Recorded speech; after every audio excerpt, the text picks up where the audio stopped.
Welcome back to my channel, Math and Language, and we're going to discuss estimating sales with profit. So before you watch this video, I assume na napanood nyo na yung CBP analysis or may idea na kayo kung paano gumana yung basic na CBP analysis. Yung video na yun, meron akong link na yun nasa description box below. Okay, so without further ado, let's have the given. This will apply to the 7 questions. Unit sales price natin is 400 pesos. Unit variable cost natin is 240. Total fixed cost natin is 800,000. And then tax rate natin is 40%. Remember this one, ha? So how much is the required sales units and amount if the profit is targeted as follows? So hindi kasama tong CBP analysis, ha? Nilagay ko lang. Number one, profit daw before tax of 400,000. Yung tubo mo bago bawasan ng tax 400,000, magkano dapat yung magiging sales mo at magkano dapat yung mabenta mo? Yun yung ibig sabihin nun. Sales unit, sales pesos. So tinibal ko na, ito sa CBP analysis to, S minus B is equal to C, fixed cost, contribution margin minus fixed cost, that will be the net income before tax mo na yan. Like yun na rin yung percentage. Okay. So I already written down the given, 400 to 40, yung fixed cost natin ng 800,000 dito. At yung contribution margin, 40% yan. Okay? Sorry. Walang kinalaman tong tax rate dito, ah. Nagkataon lang na parehas lang yung contribution margin ratio sa tax rate. Paano ako nakuha yun, sir? So, 400 minus 240, that's 160. So, 160 divide mo ng 400, nasan yung calcu ko? Okay, that's 160 divide mo ng 400, that's 0.4. Nagkataon lang na pareha siya dun sa tax rate. Okay?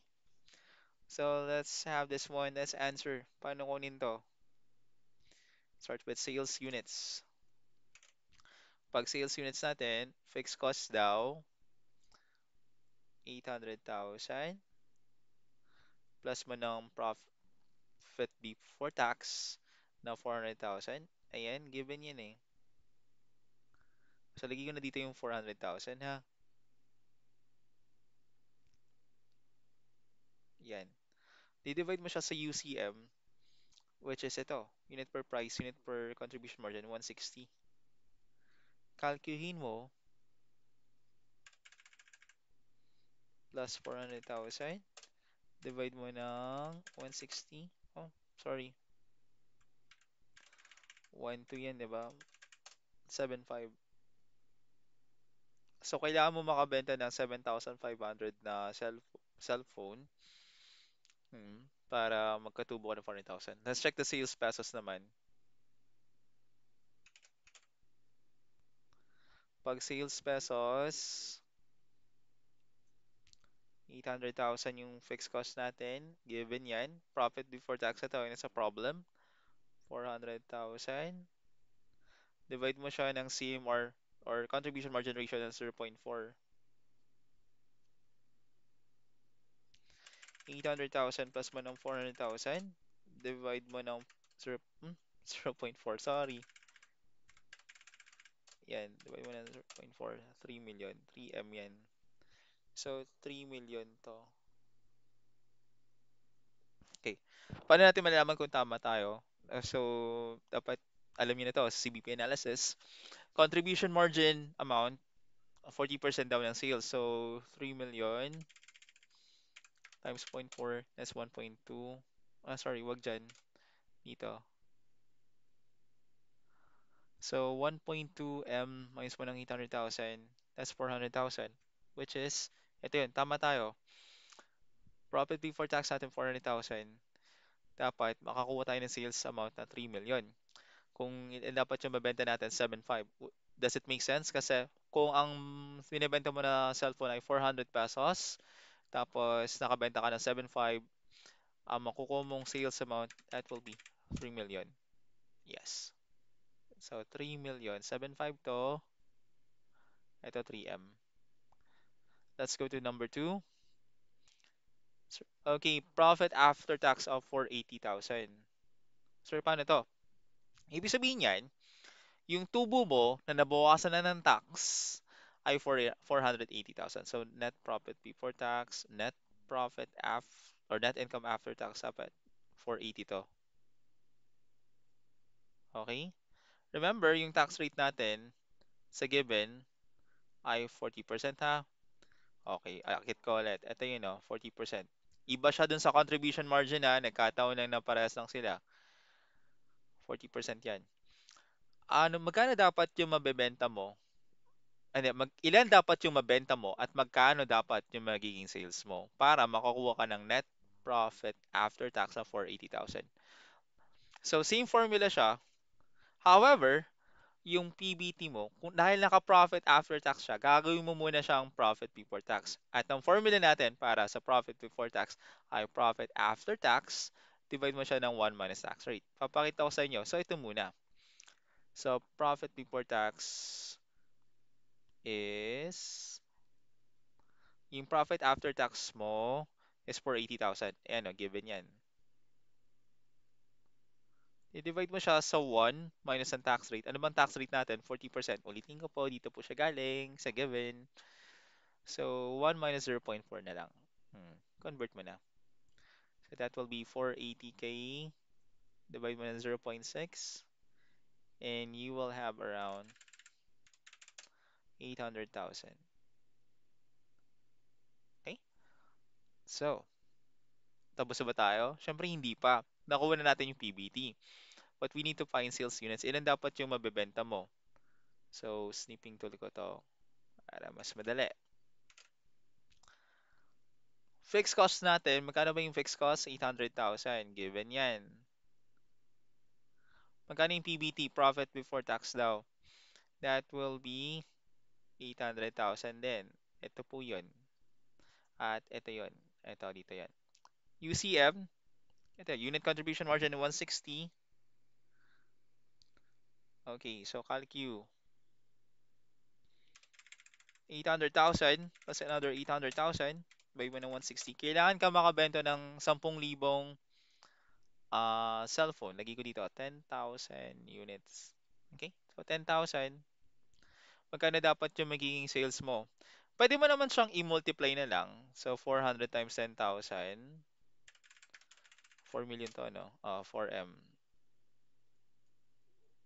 But, apply na natin yung formula para makita natin. Para sure lang tayo. Okay? So, fixed cost natin, that's 800,000, di ba? Profit before tax natin, ito yun, 800,000 din. Contribution margin ratio, that is 0.4 or 40%. Calcu, 1/6 yan kasi 800,000 plus 800,000. Divide mo ng 0.4, 4M. Tama nga tayo, 4M. Check natin. Contribution margin is 40% ng sales. So times 0.4, that's 1.6 M. Minus ka ng 800,000, that will be 800,000. Tama ba tayo? Ang tax rate natin ay 40%. So kukunin mo yung 40% ng 800,000. If you remember your taxation, 40% nito ay 320 to, di ba? Check natin. Yeah, 320,000. Ito yung tax natin. Ngayon, para makuha mo yung tubo after tax, bawas mo yung itong 320,000 dito sa 800,000.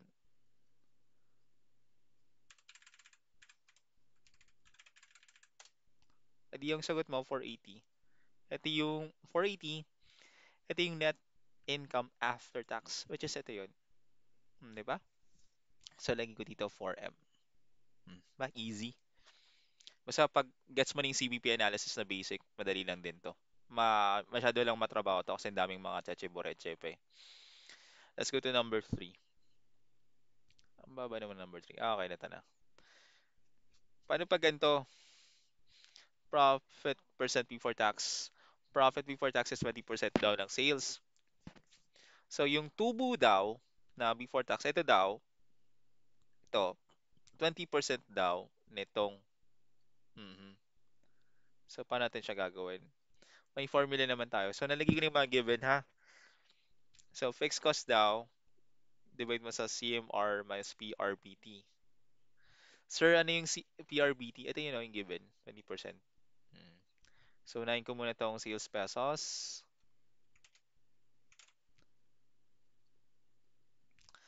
So yung fixed cost mo daw ay 800,000. Contribution margin ratio is 40%. So, nagiging dito 40%. Minus mo ng 20% na given. So, that will be 800K. Divide mo ng 20%. Convert mo na yun sa decimal. 800K. Divide mo sa 0.2. And the final answer, 4M. So, yung sales mo na magiging sagot dito ay 4M. Diba? That's sales pesos. Paano pag sales unit? Pwede mo naman i-mano na lang. Itong 4M, divide mo ng 400. Ah, mali. 4 million, divide mo ng 400, that's 10,000.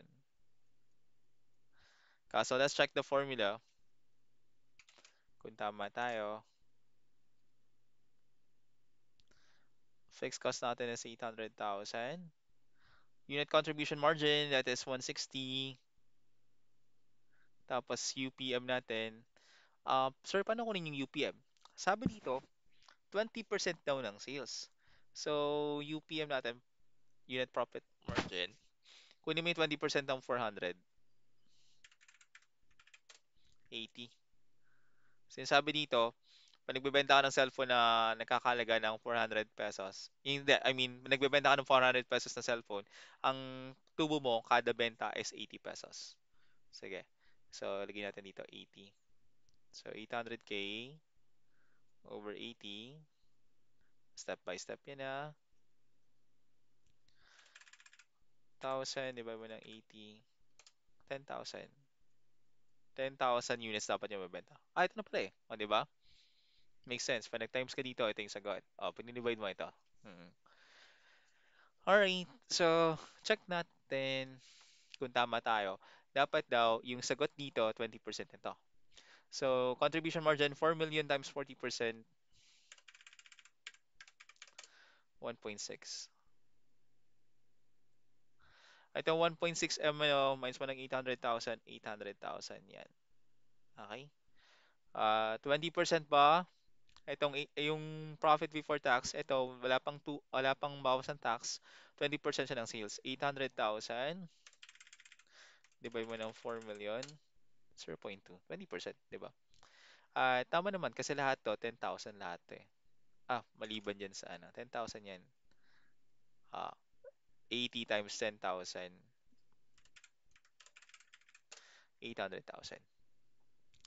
Let's go to number 4. Profit per unit before tax. Profit before tax is 25 pesos per unit.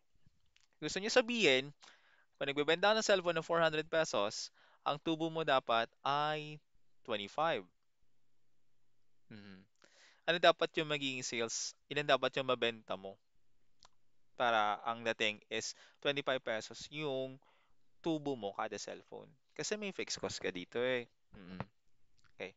So, apply mo lang yung formula. Snipping tool ko na lang. Sales unit. So, that will be, fixed cost natin is 800,000. Unit contribution margin is 160. Ayan o, given yan.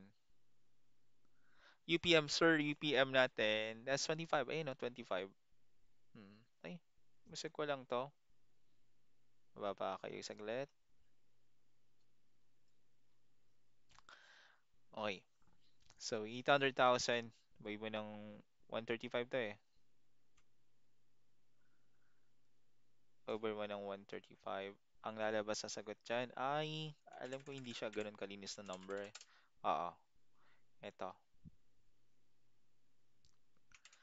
Kaso mm, dahil per unit tayo, lagi ko na lang dito 5926. Ha? 5926 units. Hindi naman pwede mo sabihin, nakabenta ko ng 5925.92 na cellphone. Diba? Round up mo na lang. Estimate mo. So, 5926 dapat yung mabenta mo. Let's check. Ba kung kulay? Let's choose white. 5926.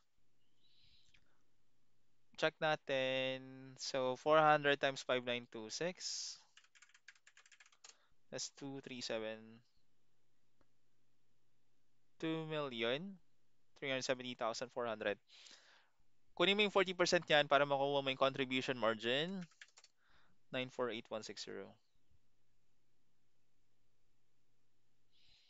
Okay. So, net income natin dito is 800,000. That's 148,160. That's before tax, ah. Before tax naman tayo. Oh, paano to, sir? Tama ba na 5,926? So, we will see.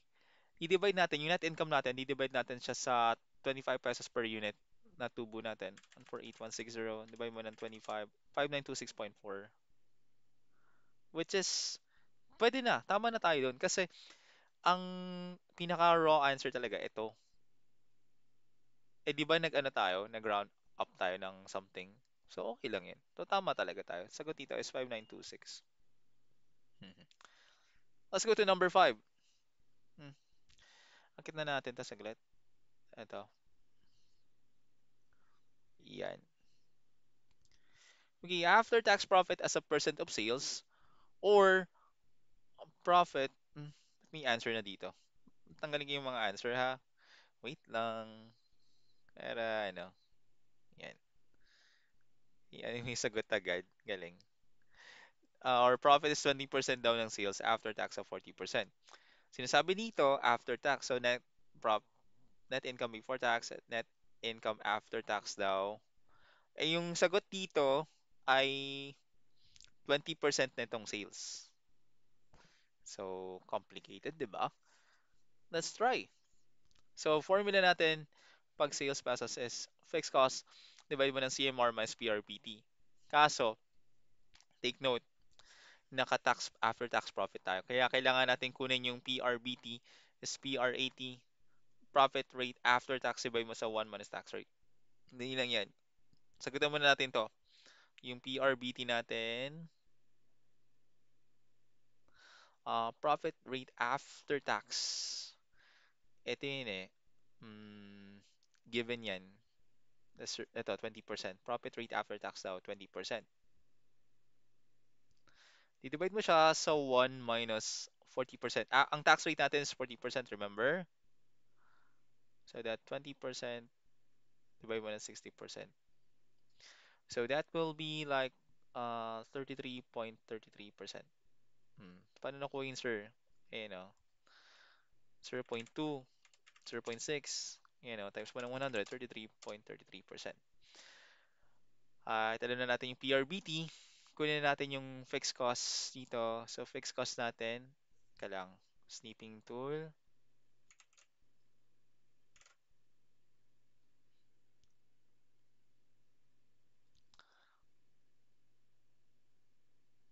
800,000. Contribution margin ratio. Ano ba yung contribution margin ratio natin ulit? Ito. 40%. So, 40% minus mo ng 33.33. Repeating yan eh.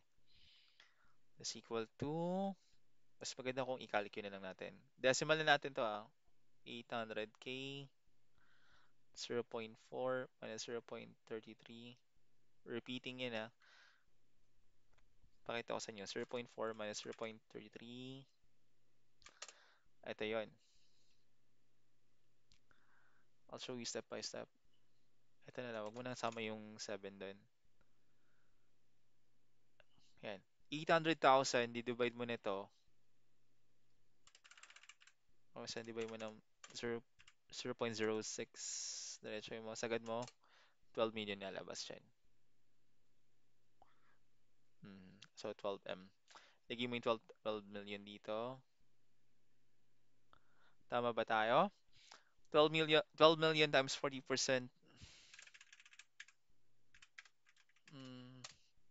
4.8. 4.8 minus mo ng 800,000, that's 4 million. Diba? Yung 4 million na yan, ito yung net income before tax. Kasi tanong dito as after tax, diba? So, yung 4 million mo, ang tax rate natin is 40%. So, teka lang, 4 million times mo ng 40%, that's around 1.6, diba? 1.6 M. So, yung 4 million, ito yung tax natin, 1.6 M. That's, ano ba dito? 2.4. 2.4 M. 2,400,000 yung magiging net profit mo after tax. Ngayon, ang tanong dito, tama ba tayo? Itong sagot dito, 20% daw yun ang sales natin. Divide mo ng 12 million, 0.2. Tama tayo. Ano ba? 20%. Okay, let's have number 6. Okay, pre-tax profit as of as a percent of CMR or profit is 20% of CMR before tax. Yung tubo daw natin, ito, yung sagot dito, 20% daw ng contribution margin. Okay? So, ang formula natin, yung magiging sales mo dapat ay fixed cost, divide mo siya ng CMR, times mo siya sa 1 minus na given percent profit, which is ito yon. Nilagay ko na given pas madali. Given na, yung binigay na given na profit, yan.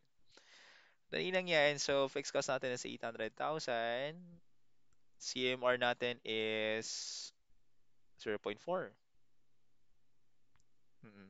Multiply mo siya sa 1 minus given percent profit. 20%, so 0.2. Diba? Next, 800K. 0.4 times mo ng 0.8. Hmm.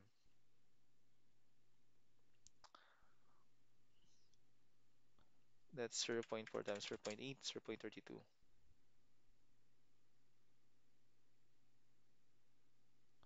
Okay. I-divide mo yan. 2.5 M. So, dapat yung makuha mong sales ay 2.5 M. Tama ba tayo? Check natin. 2.5 M times 40%. Ay, sorry. Times mo ng 0.4, 1 million yan. 1 million minus mo ng 800,000, that is 200,000. Ang tanong dito, yung net profit mo before tax, before tax, ay dapat 20% ng contribution margin. Tama ba tayo? 200,000. Divide mo ng 1 million. 20%. You know, di tama tayo. So, sagot dito ay 2.5 M. Last but not the least, and ito yung pinakamahirap, post-tax profit daw as a percent of CMR. Yung profit daw, I think given. Profit is 20% of CMR after tax. So, lalagyan ako ng net income before tax, net income after tax. So, yung sagot dito, dapat 20% yan ng CMR. Remember, yung tax rate natin, nalagay ko after tax rate of 40%. Yung tax rate natin, 40% ha. Ito yung given. So, ito yung formula. Medyo complicated siya. Fixed cost, divide mo siya sa CMR. Naka-bracket yan eh. Parentheses, nakalimutan ko yung tawag dito, braces yata. Basta yun. Yan. Ito muna daw, 1 minus tax rate. Tapos yung sagot dyan, ito, didivide mo sa sagot dito. Yung 1 minus didivide mo sa sagot dyan. Yung CMR times mo sa sagot dyan. Yung fixed cost, divide mo sa sagot dyan. Don't worry, meron na ako dito. Arang ito siya. Ayan ah. Color-coded naman tayo. So, 800,000. Ito yung 1 minus tax rate, 1 minus 0.4. At yung 0.2, that is the given percent profit, 20%. Yan, ulit, may 1 minus, ulit, di ba? 1 minus ito. At yung CMR, ito yung 40%. Yan. So, una ko sinagutan, itong 1 minus 0.4. Kaya ito na lang siya.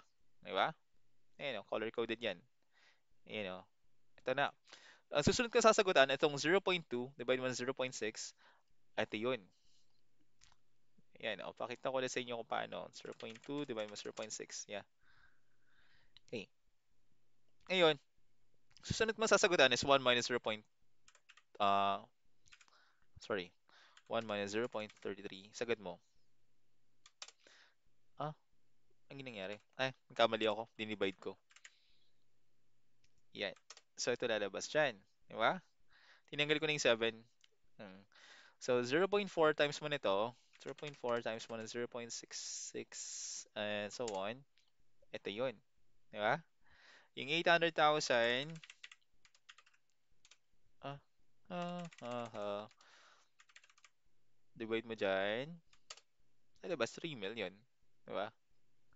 Yan. Step by step naman siya. So, 3M lalagay ko dito. Tama ba tayo? So, kunin mo yung contribution margin yan, 3 million times 0.4, 1.2M. 1.2M minus 800,000, that's 400,000. That's net income before tax. Ngayon, ang tanong dito is after tax. Ang tax rate natin is 40%. So, 400,000 times 40%, that's 160,000, di ba? That's 160,000. Ngayon, yung 400,000 mo, pag binawasan mo yung tax mo, ang pinaka-profit mo na ay 240,000. So, 240,000 to.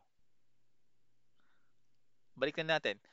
20% daw ay yung CMR, yung contribution margin. So, 400,000, ay hindi, 240,000. Ito yung after tax eh. 240,000 divide mo ng 1.2M. Alabas yan, 20%. Tama? Ayun no. After tax, ito yon 20% daw, yan yung 20% ng contribution margin.